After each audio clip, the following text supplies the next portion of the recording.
नमस्कार. आज बुधवार दिनांक 8 जुलै. जाणून घेऊया आजच्या मुख्य 5 बातम्या. आपण ऐकत आहात मराठी अपडेट समूहाचे दररोज सकाळी 7:30 वाजता प्रसारित होणारे Marathi update morning news podcast. विशेष सखोल पुनरीक्षण. SIR अंतर्गत जिल्ह्यात 30 जूनपासून बूथस्तरीय अधिकारी यांच्या माध्यमातून गणनापत्रके भरण्याची प्रक्रिया सुरू असून ही मोहीम विहित मुदतीत पूर्ण करण्यात येईल. या प्रक्रियेत एकही पात्र मतदार वंचित राहणार नाही, अशी ग्वाही जिल्हाधिकारी राहुल कर्डिले यांनी दिली. जिल्हाधिकारी कार्यालयात काल आयोजित पत्रकार परिषदेत ते बोलत होते. दैनिक सत्यप्रभाच्या वतीनं देण्यात येणारा कैलासवासी सौ कुसुमताई चव्हाण स्मृती पुरस्कार सोहळा रविवार 12 जुलै रोजी आयोजित करण्यात आलाय.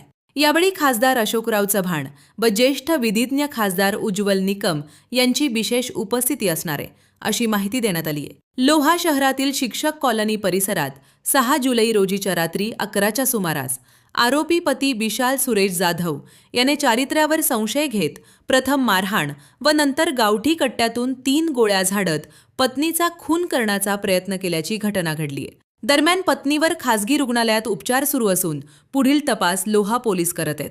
आरोपी पतीच्या विरोधात चोरी, लुटमार यासारखे गुन्हे असल्याची प्राथमिक माहिती देण्यात आली आहे. नांदेड वाघारा महानगरपालिकेची आज बुधवार रोजी होणारी सर्वसाधारण सभा रद्द करण्यात आली असल्याची माहिती देण्यात आली आहे. ग्रामीण पोलीस ठाण्याच्या हद्दीत पोलिसांनी 2,717 किमतीच्या प्रेगा गॅबलिन कॅप्सूल व वाहन असा एकूण 12,02,000 रुपये किमतीचा मुद्देमाल जप्त केला असून चौघांविरुद्ध गुन्हा दाखल करण्यात आलाय. दररोज सकाळी 7:30 वाजता Marathi update morning news podcast ऐकण्यासाठी मराठी अपडेट पॉडकास्ट यूट्यूब चॅनलला सबस्क्राईब करा. धन्यवाद.